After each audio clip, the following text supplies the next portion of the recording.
What is up, Rap Potential YouTube, and welcome to today's video where I need some very important input from you guys. So, real quick, the Jeep is in the garage. Some of you probably didn't know I had a Jeep. Well, when I was in high school, I bought this old CJ7. It was really rusty. We fixed it up, made it run and drive. Had a really good time with it in high school, driving around, doing the thing. So I got to fix the brakes on it this week because I need it to pull down this tree here, the tree there, the tree there. We're pulling down 4 trees up there. But that's not what I need your help with, okay? So, as you know, if you've been following along on the channel, plans, things that you do and try to build and figure out in your head, you kind of change plans every now and again. So, I had planned on taking my really rusty, this is my first rotary car, full of putty, full of, terrible rust everywhere, all over the car, really bad. Like, listen, nice metal, Bondo. Remember that sound? That's what that should sound like. So, I'd planned on taking the drivetrain from this and shoving it in my Cosmo really quick here in the next few months because the Cosmo is not rusty, the silver car is probably going to break, and it's really not safe. I was doing donuts in it in one of the last videos. Rear end made a pretty good popping noise, and the car kind of shimmied, which then meant that it wasn't actually in the rear end. It was something where the rear end mounts to the car.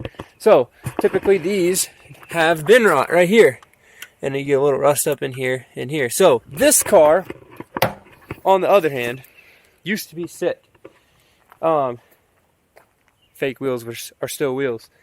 Had XXRs on it, red and black, Panasport reps, coilovers. It was really low, and it looked fire. Running an S4 NA. This is actually a GSLSE car. So, what my plan is now, and this is what I want your opinions on, because I know people have been asking about this for a while. It's going to kind of step in front of the Cosmo, and y'all were stoked for the Cosmo, but I think I can get this project done in a weekend. So, I'm going to take everything, literally everything, front suspension, drive shaft, transmission, engine, radiator, battery, rear axle, gas tank, race seat, my harness install, or my main hoop, steering wheel, the gauges, all of that, and I'm going to put it in this car in approximately, we'll say, 2 weeks.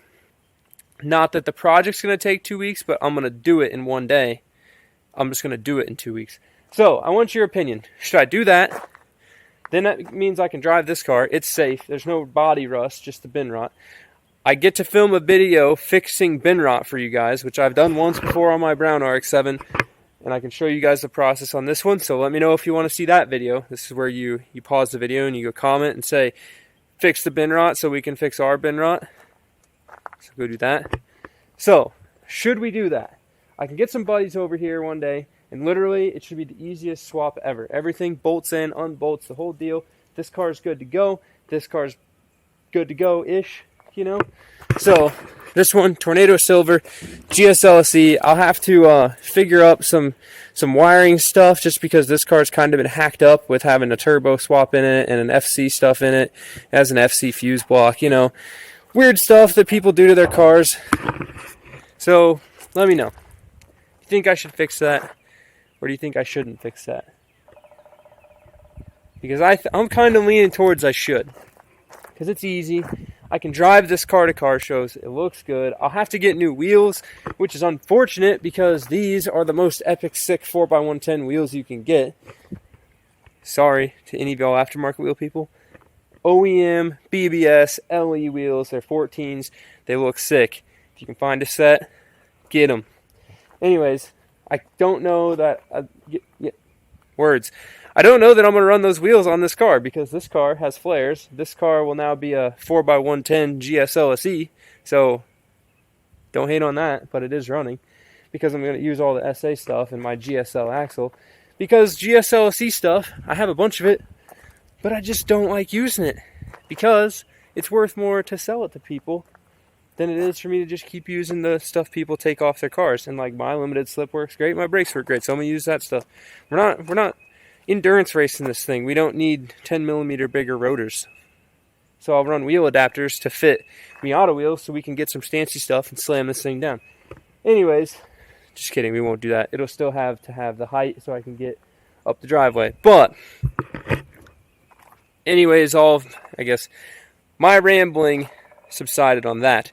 If you've made it this far in the video, which I hope you have, I hope you've commented, we're going to drop 2 cool things that are happening in the next, we'll say 2 cool things that are happening in the next month, okay? Kind of, I guess 3 now. And that you guys get to look forward to because I didn't do anything fabrication-wise in this video to help teach you guys something. So, here's what we got going on. Either this weekend or next weekend, one of my local buddies is bringing his 1992 right-hand drive FD here for some work. I scheduled this car a while back. It's getting an engine swap done, so we're taking the engine that's in it. The car runs and drives, we're taking the engine out that's in it. The other local guys here in Tennessee rebuilt a new engine for it with like Chips Motorsports balanced rotors. It's a Bridgeport, the whole deal. He's got a brand new turbo for it, like a TO4Z, kind of an old school kit, but it's brand new stuff. And it's running on a Power FC. We got to put all of that together in his car, and I'm going to paint the engine bay while it's all apart, just because that's what we do. If you're going to take it apart, at least try to make it nicer before you put it back together. So that's coming literally, like, I don't know that it's going to be the next video, but probably next week sometime. Expect a video on that. So yeah, we're not FD guys around here, but the FD is going to give some good content for you guys. I'll show you guys what my opinion is of it, which is pretty volatile, and we'll be good there. So once that project is done, then I have organized an RX-8 to be purchased. So, no, I haven't purchased it, but it's not going anywhere. I know the guys that own it. Thanks for holding it for me. And I'm going to buy an RX-8. The RX-8 is going to replace what I was wanting to do with my first gen, which was make a semi-reliable beater track car. To be able to go to the track and race it, take it to drift events and race it, but be safe. The most important thing in your life is you, right? If you don't exist, you can't have a life. So, if I crash my first gen at 80 mile an hour into a concrete wall, I'm probably dead. Not just the car. If I crash an RX-8, I'm good. They're safe cars. So, that's the plan there. Because, you know, I'm a pretty good driver, but I am by all means not like a pro. I don't really do much stuff that has grip. I like to do things that are in the dirt, and that's kind of my jam.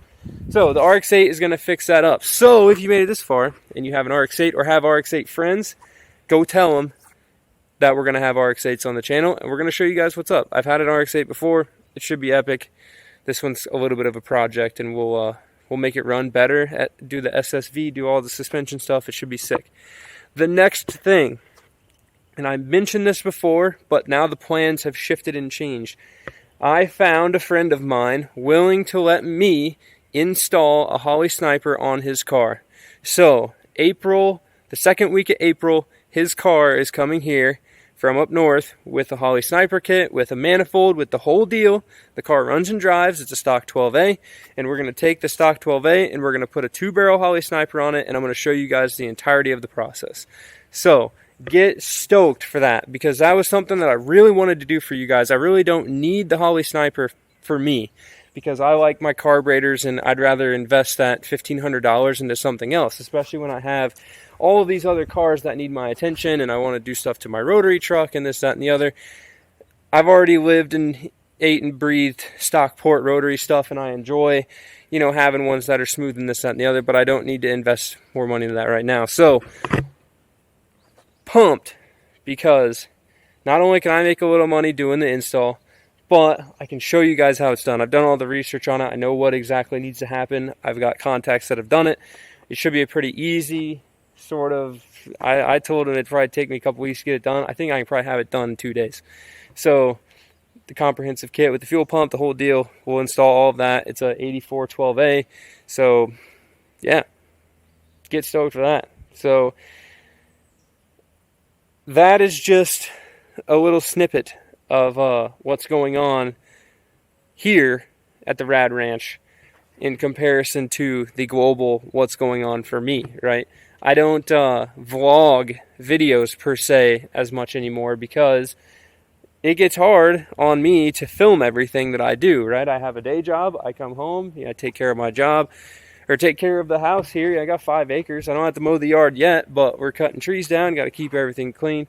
So I'm stoked that you guys are here. I'm stoked that you guys watch the videos, because that really helps me get stuff done. And by that, I mean, I'm not talking like money. This channel does not make enough money to buy any one of these cars unless you were like giving it away or it was really a good shell. But what this channel has done, and this is what drives me and my motivation, is this channel has helped people find information and learn more about their car, learn more about things they can do in their daily lives to get stuff done for them. And that's what's the most important thing for me. I'm not here to make money. I'm not here to try to show off all of my cool stuff, because it's cool, but I don't really have super nice stuff. And my whole, the why of Rad Potential, right, is to help you guys learn. That's the goal. Learning. You guys can learn cool stuff. When we start doing more engineering, we'll teach you guys more engineering, design, testing, finite element analysis, the whole deal, right? So get pumped, because that's kind of where this channel is going, right? We're trying to get you guys learning stuff. When we do these projects and show you all these swaps, it's because it can be done, so you can do it. But yes, I appreciate all of you listening to my rambling for the 11 minutes that I'm talking here, because I didn't have anything to film this week, and my goal was to always have 2 videos per week this 2021 year. And let me tell you what, my day job's been kicking my butt. I've been in there already. I worked till midnight last night, worked till midnight the night before. We just have a lot of deadlines. We're a little bit understaffed, much like any other engineering firm. And the more support I can get from you guys, the more apt I am to quit doing that and start just trying to do this full time. But that's pretty far off, at least I think, until I can get other stuff, the shop going, and be kind of working on stuff and helping out. And if you want to hit me up on some cool project that you have or want done or this, that, and the other, feel free to message me. I'm not going to say that I'm going to tell everybody no, but had my buddy not reached out asking questions about a Holley Sniper stuff, we probably wouldn't have figured that out. And that's just kind of the deal, I'm not trying to reinvent the wheel. I'm not here to rebuild engines and rebuild carburetors for you. But if you want to try something completely new off the wall, then, let's try it. Let's try to figure it out. So, thank you guys very much for watching. If you enjoy all of that and want to see that, I would appreciate if you subscribed. We'll see you in the next one. Keep it rad.